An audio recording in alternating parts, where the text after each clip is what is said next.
3200 टंका। तो एठारे क्रय मूल्य होची 3200 टंका एवं बिक्री मूल्य होची 2400 टंका।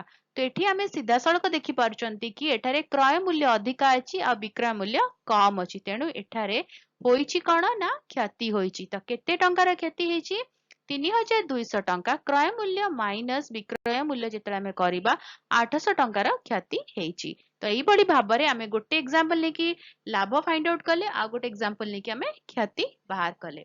नेक्स्ट एग्जांपल को जिबा। एग्जांपल नंबर 3 क्वेश्चन होची हार्ड डिस्क बिक्री करी लाभ हेउची 320 टंका। जदि हार्ड डिस्क 4200 टंका बिक्री होई थाए तेबे हार्ड डिस्क रो किणा मूल्य केते। तो एठारे आमे पाइले कोन ना लाभ होईची 320 टंका बिक्री होईची 4200 टंका। तो आमो पाखरे दत्त अछि बा गिवन अछि विक्रय मूल्य होची 4200 टंका ता सहित लाभ होची 320 टंका। ताहा हेले कॉस्ट प्राइस केते क्रय मूल्य होची 4200 टंका ता माने विक्रय मूल्य माइनस लाभ 320 टंका ताहाले क्रय मूल्य होची 3880 टंका। बुझी हैला।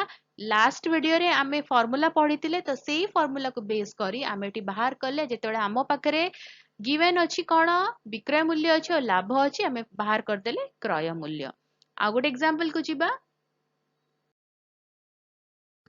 एग्जांपल नंबर 4 मुकेश दुईटी घंटा 2300 टंका देकी किଣିला एवं गोटे घंटा से बिकी देला जे तार 150